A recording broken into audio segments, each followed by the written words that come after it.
अस्सलाम वालेकुम, मेरा नाम डॉक्टर आसिम रज़ा है और मैं होम्योपैथिक फ़िज़िशियन हूँ। मेरी ये वीडियोस बनाने का मकसद आपको आपकी सेहत से मुतालिक, आपकी हेल्थ से रिलेटेड बेसिक इन्फॉर्मेशन देना होता है, होम्योपैथिक मेडिसिन्स के बारे में बताना होता है और आपके बेसिक हेल्थ से रिलेटेड टेस्ट के बारे में बताना होता है, ताकि हम कोई भी सिम्पटम पर हम कोई छोटी-सी बीमारी को डायग्नोज़ करें, तशख़ीस करें और आगे जाके हम वो जो बड़ी बीमारियाँ बन जाती हैं, उसका हमें सामना ना करना पड़े। और कोशिश करता हूँ कि मैं अपना जो एक्सपीरियंस है होम्योपैथी में और नॉलेज है वो आप लोगों से शेयर करूँ।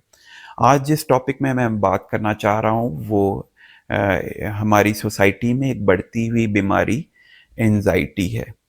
एंग्ज़ायटी जो है वो बढ़ती हुई एक बीमारी है और अगर हम इसका वक़्त पर ट्रीटमेंट ना करें तो ये बीमारी जो है वो डिप्रेशन की शक्ल इख्तियार कर जाती है।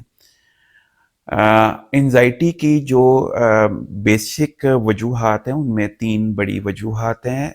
पहली तो वजह जो है वो जीन्स में ये इस बीमारी का आना है यानी जेनेटिक प्रॉब्लम। दूसरी हमारी जो है एनवायरनमेंट है कि हमारा एनवायरनमेंट कैसा है। और तीसरी जो है वो वजह जो है वो एक ब्रेन केमिकल है जो सेरोटोनिन के नाम से हमारी ब्रेन में होता है, जो कि हमारी डेफिशिएंसीज की वजह से ये एंजाइटी को बढ़ा देता है। अ, आज मैं इसकी बेसिक सिम्टम्स बताऊंगा ताकि आप लोग सेल्फ डायग्नोज कर रहे हैं उस इस बीमारी को। अगर ये सिम्टम्स आप लोगों में हैं या किसी दोस्त अहबाब में या दोस्तों में या किसी को भी हैं, तो आप लोग उसको ये मशवरा दे सकते हैं कि आपको ये प्रॉब्लम है और आप फ़ौरन डॉक्टर से रजू करें। क्योंकि हमारी सोसाइटी में आपको मालूम है कि हम जो छोटी-छोटी सिम्पटम्स हैं उसको इग्नोर करते हैं और वो एक जब बड़ी बीमारी बन जाती है फिर हम डॉक्टर्स के पास जाते हैं। इसलिए मेरे ये वीडियोस बनाने का ही मकसद ये है कि मैं आपको आपकी हेल्थ से रिलेटेड हर चीज़ के बारे में बता सकूँ ताकि वो एक बड़ी बीमारी ना बन सके।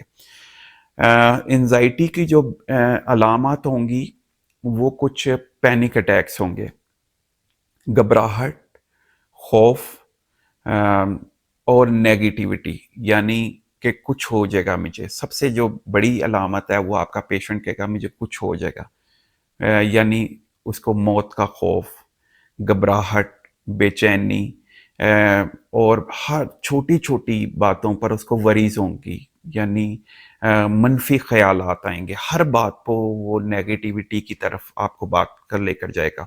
मसलन अगर कोई फैमिली में से कोई किसी को देर सवेर हो जाती है, किसी के ऑफ़िस से, कोई स्कूल से या कोई, तो ख़यालात ये होंगे कि पता नहीं कुछ हो ना जाए, ये ना हो जाए, वरी हर वक़्त परेशानी। कोई बीमारी है तो उससे रिलेटेड वो बीमारी में हर वक़्त वो परेशान रहेगा कि कुछ हो ना जाए। यानी अगर आप इसकी जो बेसिक जो सिम्पटम देखेंगे ना वो वरीज़ होंगी बहुत ज़्यादा। कॉन्शियस रहना एक अच्छी बात होती है, लेकिन अगर ये कॉन्शियस बंदा ओवर कॉन्शियस हो जाए हर बात पे तो वो उसके लिए समझे कि वो एंग्ज़ायटी की तरफ जा रहा है। और एंग्ज़ायटी का अगर हम वक़्त पर ट्रीटमेंट ना करें तो ये डिप्रेशन में कन्वर्ट हो जाती है। इसके अलावा हार्ट बीट का बढ़ना, मौत का खौफ, जिस्म का अंदर से काँपना और दिल का जिसका कहते हैं घबराहट होना, बेचैनी रहना, ये सारी अलामतें जो हैं, वीकनेस रहना, भूख की कमी, सोशल फ़ोबिया हो जाता है, सोशल एंग्ज़ायटी हो जाती है, यानी उसका दिल किसी लोगों में नहीं दिल करता, कहीं आने-जाने में दिल नहीं करता। सोशल एक लाइफ जो है वो उसकी डिस्टर्ब हो जाती है। वो क्या नाम है कि आम जो रूटीन में अगर वो पहले हर चीज़ में हिस्सा लेता था, वो चीज़ों से वो दूर भागना शुरू हो जाता है। तो अगर ये सिम्पटम्स आपके में या आपके दोस्त अहबाब में या अगर ये सिम्पटम्स हैं तो आप लोगों को फ़ौरन जो है वो डॉक्टर से रजू करना चाहिए या अपने उस दोस्त अहबाब या कोई बहन भाई किसी को भी हो सकती है, उसको डॉक्टर के पास जाने का मशवरा देना चाहिए। होम्योपैथिक में इसके लिए बड़ी बेस्ट मेडिसिन्स हैं।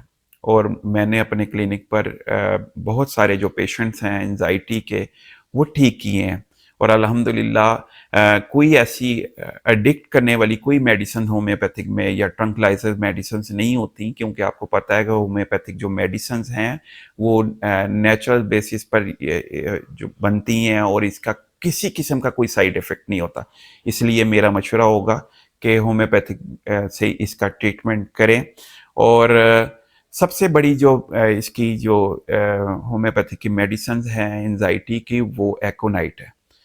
اس کے بعد نیٹرم میور ہے، ایگنیشیا ہے، اور سب سے بڑی جو کہ آئی بی ایس یعنی اریٹیبل باؤل سینڈرم، کیونکہ آپ کو پتہ ہے انزائٹی ہی سے ریلیٹڈ ایک بیماری ہے میدے، کیونکہ وہ میدا بھی انوالو ہو جاتا ہے اس چیز میں، اور آپ کی پیرسٹائلسس مومنٹ جو ہے انٹسٹائن کی وہ بڑھ جاتی ہیں. تو اس میں ارجنٹم نائٹریکم ہے.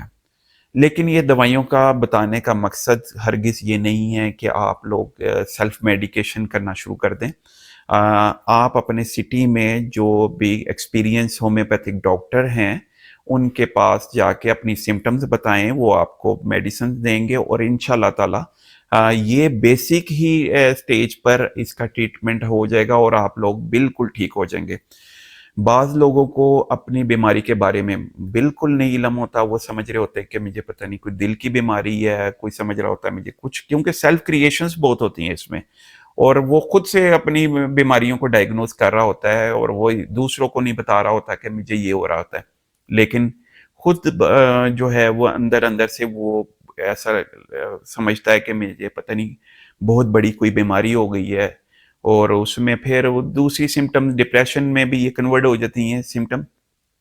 تو میں آپ کو یہ بتا رہا ہوں کہ اگر آپ کو کوئی یہ سمٹمز ہیں تو آپ لوگ مجھ سے بھی رابطہ کر سکتے ہیں، میرے واٹس ایپ نمبر پر بھی، تو میں آپ کو اس کے بارے میں بہتر گائیڈ کر سکتا ہوں. میرا صرف مقصد ہی آپ لوگوں کو یہ بتانا ہوتا ہے کہ اگر ہم کسی بھی بیماری کو جس طرح میں نے آپ کو ڈیٹیل سے بتایا، اب آپ لوگوں کو اتنی اویئرنیس ہوگی کہ آپ لوگ انزائٹی کو سمجھ سکتے ہیں، اور اس کو بیسک ہی سٹیج پر اگر آپ سیلف ڈائگنوز کر لیں اور اس کا وقت پر ٹریٹمنٹ ہو جائے تو وہ مریض ایک بڑی بیماری سے بچ سکتا ہے. تو مجھے امید ہے کہ آپ لوگ میرا یہ جو ویڈیوز ہیں یہ ضرور لائک کریں گے، شیئر کریں گے، اور سبسکرائب میرے چینل کو کریں گے، کیونکہ اس میں بہت زیادہ آنے والی ویڈیوز میں انفارمیٹیو ویڈیوز ہوں گی آپ کی ہیلتھ سے ریلیٹڈ. السلام علیکم.